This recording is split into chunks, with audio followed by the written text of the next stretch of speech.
Hey y'all, so in today's Home Health Aide Chronicle, we're going to talk about a patient and we're going to call him Mr. Johnson. Mr. Johnson lived about an hour away from my house, so it was a long drive. Mr. Johnson lived in an area that was known to not really take to people of a different skin tone. I went to Mr. Johnson several days during the week. Mr. Johnson lived near a lake. Mr. Johnson used to always want hugs. Mr. Johnson used to chase me around in his wheelchair. He had one of those rotary wheelchairs. He had a sister that lived with him for a while until she passed away. Then he lived alone. He had some sons who lived nearby. On his door, it wasn't just a regular lock. It was like a keypad on the outside with a regular lock. And so I would tidy up Mr. Johnson's house while he was always wanting hugs. I would have to bathe him. He would stand up in the shower. I would bathe him. Mr. Johnson had a wife that had dementia, and she was in a senior facility for people who had, mental health issues. Mr. Johnson seemed very comfortable with his conversation.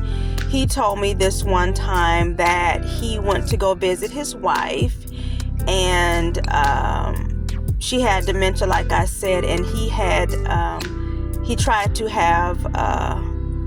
spend time with her, and it didn't work out. Mr. Johnson was something else.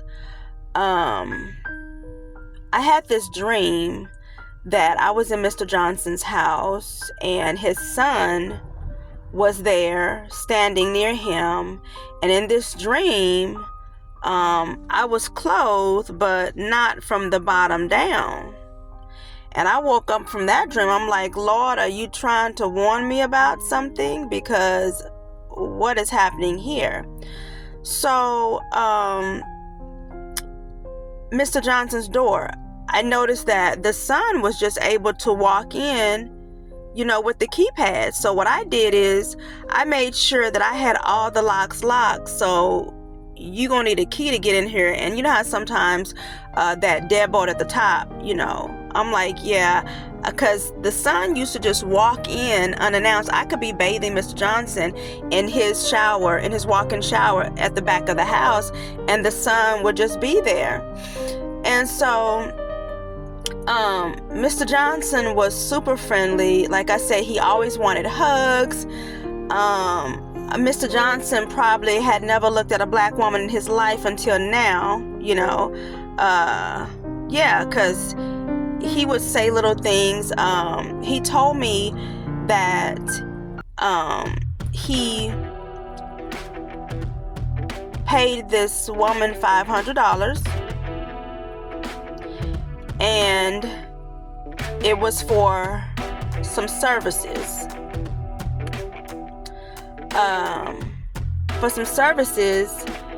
And nothing transpired because Mr. Johnson was an older man and it didn't work. So I came in one day and getting ready to shower him like normal, and Mr. Johnson standing in the shower, and he lets me know that he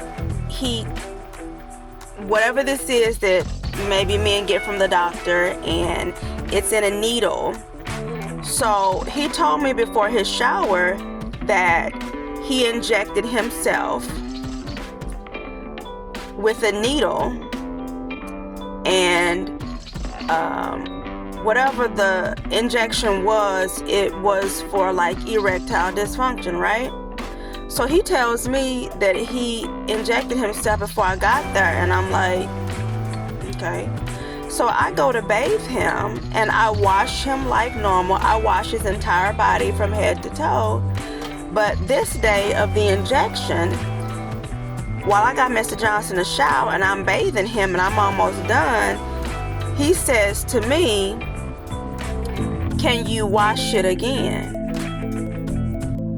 And I'm like, no. You get one wipe over.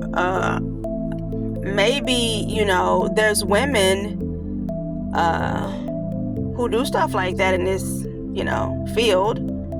But I'm going to give you one wash over, because I don't know what you think we doing, but we ain't doing it. So I let him know, no, you good.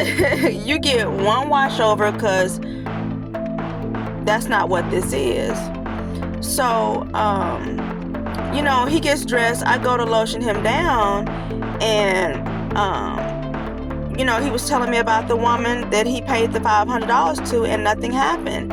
And so then he goes on to ask me, what would you do for $500? And I'm like, nothing. Nothing. I'm not doing nothing for $500. I'm not doing nothing for $5,000, because I'm not that type of person. I'm coming here to do my job, not to be sexually harassed. Mr. Johnson would ask me to sit in his lap. I mean, I don't know what was going through his mind, but I'm literally just here to work. That's it. And so it was odd, because I'm like, okay, God, with that dream, that was interesting. And so Mr. Johnson was on the phone with his son one day, and he had the phone on speaker. And I heard Mr. Johnson's son say, well, did she go for it? So in my mind, I'm thinking, like, did God give me the dream in advance because y'all was trying to plan something? And that's why I made sure that front door was totally locked, because in the area where they live by the lake, anything could happen and nobody would even know what's going on. But Mr. Johnson, like, no, I'm not going to wash you a second time, because what you doing is you trying to petition me for some favors that I'm not about to do, because I don't do stuff like that.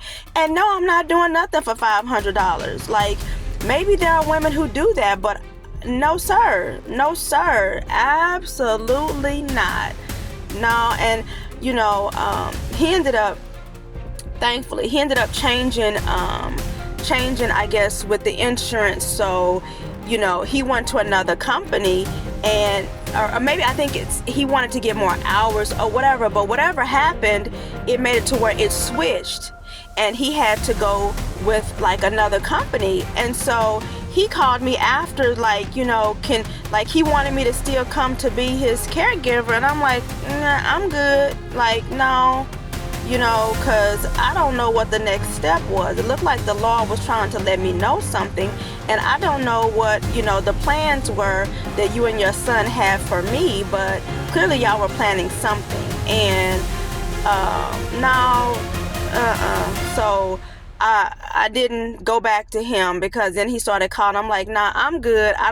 I need good clients, who are respectable gentlemen, not some who are looking at me like I'm a piece of meat, like I'm an object of desire, and you're going to try to keep pushing buttons to see what you can do, So maybe we don't even need to be giving hugs, because just a hug, you getting off on a hug, and I don't know what you think that I'm going to be doing, or what you think I was going to do, but I was not going to do it. I was not going to do it. No, sir.